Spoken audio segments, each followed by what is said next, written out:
Alright, hey, how's everybody doing? Been a while since I actually put a vlog up. If you hear music, that's because I have my DS on. I'm hanging out in the Wi-Fi room right now. I'm actually waiting for someone to get online and finish this trade with me. Today I've been online all day waiting for people to come in and get their Larvestas from the contest, so I've just been waiting on that. Anyway, but today is another meatloaf day. Tim and I bought some meat, so I'm gonna make up a meatloaf. He's actually out walking right now, so I figured he was gonna try to mix it up and get it going before he went for his walk, and I'm like, well, I can do that. So I figure I'll let him walk and I'll cook up the meatloaf. This is my ring. I'm just going to take my ring off so I don't lose it. So anyway, but here's the meat. The meat. So the way that I actually make meatloaf is kind of the same way that my mom makes it. Well, actually, it pretty much is the same way that my mom makes it, which is about 2 pound or 1.5 pounds of meat.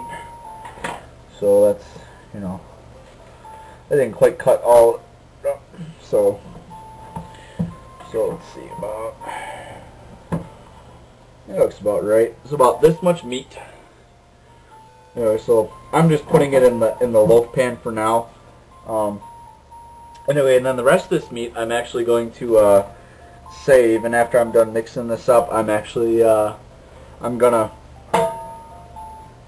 mix it in here. Seems right. Anyway, after I'm done mixing up the meatloaf, I'm actually going to flatten those out into hamburgers and wrap them in tin foil. So, alright, so first ingredient obviously is meat. The second ingredient is going to be saltine crackers. For this, I don't think Tim has zip bags. So I'm just going to take these. I'm just going to put them in the pan. And just, I guess I'll just crush them with a spoon. Anyway, my mom puts these in a zip bag and then actually uses a rolling pin to crush them, but since we're kind of short one rolling pin, I'll just crush them up in this pan. I like to have them pretty small,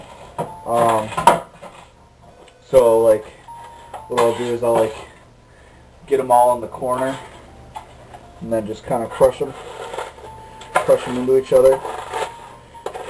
That way, like, you don't have these really big pieces, and you can get it like all in the meat mixed up really well. So, which is always nice. So just keep folding them over on oh, hey, there's Shad Cats. Okay, sweet. Hey, Shad Cats, if you're gonna watch this later, you're actually in the vlog. You just contacted me. Hopefully, it'll go through. I thought something was up with my internet, but it actually turned out that it was their internet, I think. I don't know. They messaged me, and I told them that I'd be right back on, so. And they're trying to contact me. Press A. Maybe that'll help. So. But yeah, Shad Cats is or Shad Cat, I don't know. I think it's Cats, Shad Cats. Anyway, they're the last person that I need to give a Larvesta to, so. I gave Wolf Link there. Oh, really? Communication error? Oh, shoot. Alright. Would you like to reconnect? Yes. I wonder if it was a blip in our internet. Because I know that happened earlier. We had a huge blip in our internet. Alright. Go and talk to you. Yes, trade with Shad Cats. Alright, so I got these crackers pretty flat and crushed up. They're not perfect because, well, I'm using a spoon and a pie pin. But anyway, so you got your crushed up cracker, and I'm just gonna put that in here. Any of this extra stuff in here is gonna be fine. Did that not work? Come on, seriously. I want to trade sometime soon. I don't know.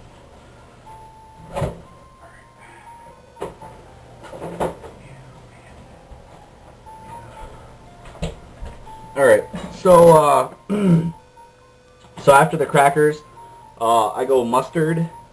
Well, I want to shake it up first. So with mustard, I go with about a 1.5 second, 2 second full squirt. So I'd say probably about a half a tablespoon if you're measuring out there. God, fucking crumbs all over the floor. Okay, ketchup. Since I'm going to be using tomato juice as kind of a sauce additive, I'm not going to use a lot of ketchup. So ketchup is just going to be nerp. All right. So if you're measuring that, that'd probably be about 1/4 teaspoon. And why isn't this connecting? Oh, it's so weird. I'm going to go up here and request a trade. Alright, so now that we have those two, if you want, you can mix those together quick. With the tomato juice, capfuls, I'd say probably about 1 or 2, since we don't want this to be too mushy, but we want it to be nice. Take a sip. I probably got some of my mustache. Alright, let's get a... Alright, so we got meat, crackers, ketchup, mustard, tomato juice. Next thing we're going to want to do is season. So I got a little garlic salt. And a lot of these seasonings that I'm going to add already have salt in them. So you won't want to salt a whole lot after. So garlic salt. This is the lemon seafood seasoning we used last time. I'm going to put a little bit of that on there. Right on top. Alright. And then, so let's see what else. I think there's black pepper in here somewhere. Probably behind you.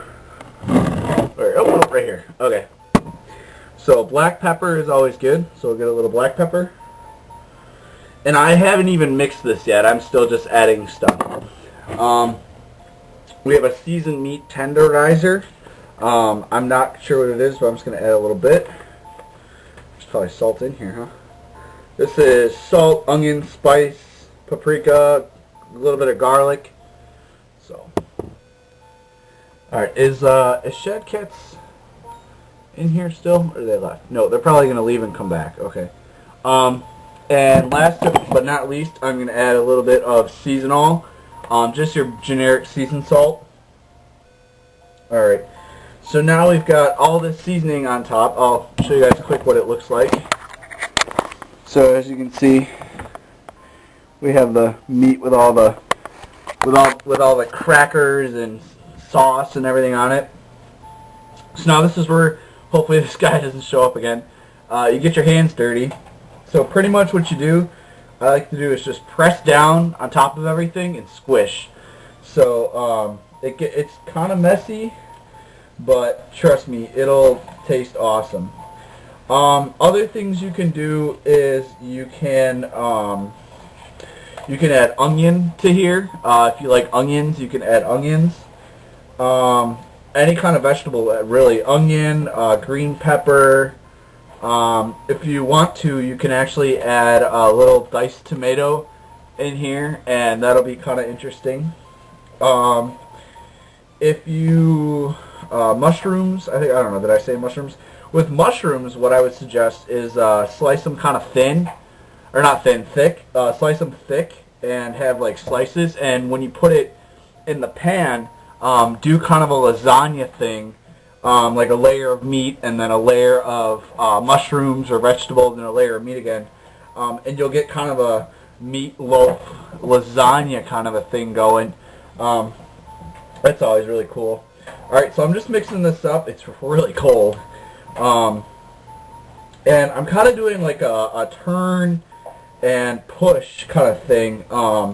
kind of like when you knead bread dough, you pull it up and push it in, for anyone that bakes. Or if you're an art student, when you knead clay, for anyone that's wedged clay before, if you're a potter, wedging clay, that's pretty much what I'm doing with this. Just bringing it up and pushing it in, bringing it up, pushing it in. So kind of the same thing, only I'm using one hand so I can keep my other hand clean. So anyway, so we got this nice little meat wad going. And grab our pan. I don't normally do this, but our meat is a little leaner. So what I'm going to do is I'm going to take a little bit of olive oil, and I'm actually just this twist off. There we go. Okay, I'm going to take a little bit of olive oil and just pour a little bit inside the pan. You only need about, I'd say maybe a half or a quarter teaspoon, or maybe even less than that. And I'm just gonna lightly rub the pan with the oil. That way, this won't stick. It'll just come right out, and we won't have to worry about digging it up from the sides.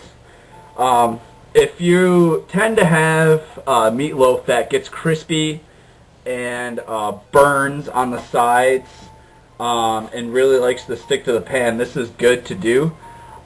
It kind of works like what you do with flour when you dust a pan when you make bread. So you can do that. Anyway, any of the extra oil you have on your hands, just get right in the meat again, in that meatloaf, which isn't really a loaf yet, it's just kind of more of a ball. Just get right in on that, and just kind of mix it in. Alright, so now we got our meatball, a big old meatball with crackers and seasonings and such in it. So pretty much with a meatloaf, I just like to just press it in the center, and then just kind of flatten it out on the sides. With this size meat, I would say, it'll be kind of shallow, but that's alright. There's only two of us, so it's sometimes hard to cook for just two, and that's alright. So anyway, so I'm just going to press it into the corners and get it nice and flat. Nice and flat down. Alright. Let me get this. There we go. Alright. So now that we have our meatloaf in the pan, I'm going to wash my hands quick. Alright. Grab a kitchen towel. Okay. Alright, so now at this point you can kind of do whatever you really feel the need to with your meatloaf. We have just a pan like this. Personally, I would just cook it like this. But today I'm actually going to drizzle it with a little bit of ketchup. Just a couple zigzags back and forth on top. And I'm also going to drizzle a little bit of the tomato juice kind of down and around the edges.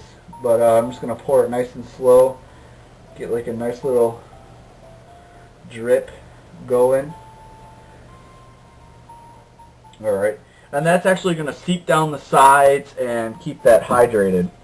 So now you kind of come to the point where you want to decide, do you want your meatloaf to be firm and kind of holding together, or do you want it to be loose and kind of crumbly? There's a few things that you can really do. One is you can put it in, for the first one, if you want kind of a crispier top, even with the sauce on it, put it in uncovered. If you want to have it very moist and kind of fall apart as you're forking it out, kind of more like a sloppy Joe kind of a meatloaf that you're going to eat with crackers or toast or potatoes or something, you're going to want to cover it in foil. Personally, I'm just going to put it in just like this without the foil on. And I'll probably do that, and then about a half hour or so in, I'll throw a piece of foil on just to finish keeping it moist. I don't want it too moist, but I also don't want it too dry.